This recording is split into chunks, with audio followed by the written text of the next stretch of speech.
Yo, what's going on today, guys? It's Rick with RR Sports. Today, we are jumping into our hottest hitters of the week. Once again, if you guys haven't been here before, I basically take the last 7 days and say, who are the hottest hitters in the past week in the MLB based on OPS and a couple other things. But let's jump right into it, guys. Very exciting week. This week is 5 players that haven't made a list yet, and a couple of them are huge surprises. It is a surprise. It's a huge surprise. And a couple of them are like, okay, they're finally getting it together. That makes a lot of sense that they're going to have in a hot week. So let's jump right into it, guys. Coming in at number 5 this week, Alex Bregman of the Houston Astros.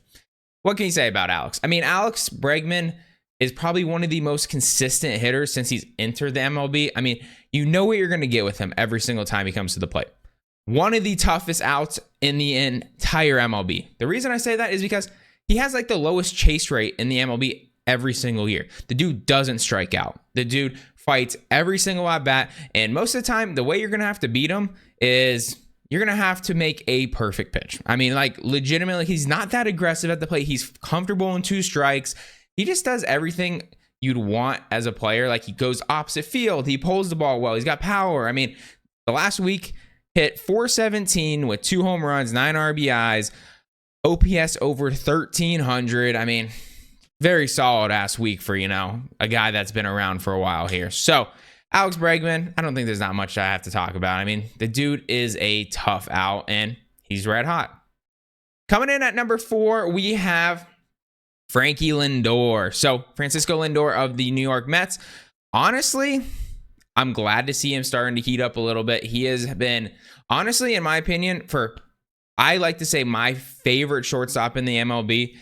He has just been very lackluster since he's gotten to the Mets. I think everyone feels that way. I think that for the amount of talent he has, he just hasn't been able to put it together. And I don't know what it is exactly. Like, I look at him, I can't put my tongue on what is causing his struggles. Because, like, I guess he does chase a little bit, but, like, it's not that crazy. I mean, he has a great swing. It's smooth. I mean, I love his swing. And from both sides of the plate, it's fantastic. I mean, I just can't tell you what it is that does anyone else know? Like, for people that watch the Mets, like every game, if there's any of you guys that watch this channel, like, what is it? What is going on for Lindor? Because I watch his at-bats and I'm like, he's having solid at-bats. It just isn't putting it together. I mean, this week he put it together good, hit .368 with an OPS just under 1,300, 2 home runs, 7 RBIs.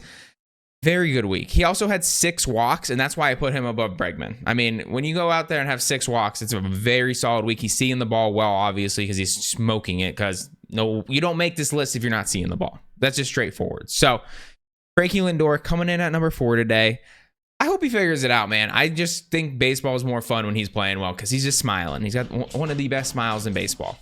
And coming in at number 3 this week, we have Jake Fraley of the Cincinnati Reds. So I think we're going to start seeing some Cincinnati Reds guys pop up on these lists because they are hot right now. They are top of their division. They are honestly one of the biggest surprises I've ever seen in the MLB. Like, the D-backs were solid last year to like get to first place. Like, it's not that crazy, but their fans were literally wearing paper bags on their head last season. And now they're selling out stadiums against the Braves, putting up insane, maybe the most fun games of the week this year or the year this week. And man, they are on fire. And it has a lot to do with Elly De La Cruz. But people like Jake Fraley, they don't get enough credit. This week, .368, 4 home runs, 9 RBIs, OPS over 1,500, absolutely just popping off. So, I love to see it. Fraley, great utility player for him. He does it just about as good as anyone when he is hot. And, you just love to see a guy that you never would think to make the list. Like, he is a guy that you would just think average baseball player, like average around everything. And look at that. Had a really good week and made it into the top 3 of our hottest hitters of the week. So congratulations to him and the Cincinnati Reds, because right now they are starting to look a little scary. Joey Votto has absolutely shot out of a cannon as he came back. So we'll talk about it a little more. But man, coming in at number 2 this week, I don't think anyone didn't expect this to happen at some point. Juan Soto. Juan Soto had an awful start to the year, and he made my most disappointed players at the start of the year list, and he was struggling in San Diego. Ever since he left that ginormous contract that the Nationals offered him, it was like the world was just saying, you know what? I'm sorry, bro. You're just not getting hits. Like, it's just not going to happen. So this week, he's starting to come out of it. He's had a few weeks throughout the year now where he's been really tearing it up. He's getting more consistent. He's up over 250 now for the year. But this week, 478, 1,500 OPS, just under 1,600, 3 home runs. I mean, it's Juan Soto. Is it surprising that he's making this list? Absolutely not. I think anyone in their right mind said, this can't last forever, right? Because he is a guy that me and Ryan both looked at some point and said, does he have the perfect swing? Like, this, is it possible to get him out consistently? Like, is he just going to hit 350 for his whole career?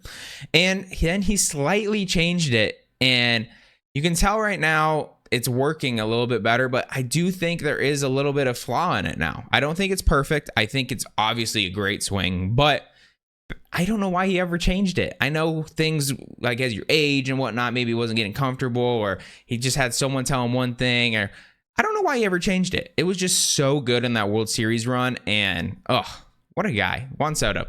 Coming in at number 2, no surprises there. And coming in at number 1, the guy that is absolutely just shaking up the entire MLB right now, Elly De La Cruz. He hit for the cycle this week. I believe he's the youngest player ever to hit for the cycle. And what can you say about the guy? I mean, he absolutely tore up the minors, came into the MLB, has just been tearing it up since he's come up. This week, 520 batting average, 2 home runs, 6 RBIs, 2 stolen bases, OPS just under 1,500.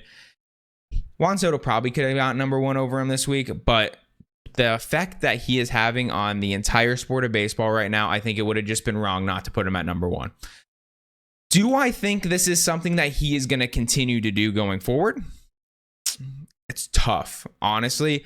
Like, something in the back of my head is telling me is like, I think he's going to actually burn out a little bit. Like, I do think he's going to be a good player. I don't think he's going to be a great player, is my opinion on it. Like, he's shot out of a cannon since he came up, but I think he's going to be all-star level in his career. But as of right now, I don't love his swing. He is a switch hitter. He can't hit lefties for some reason. So on the right side of the plate, it's been bad, really bad. But on the right side facing lefties, it's been really bad.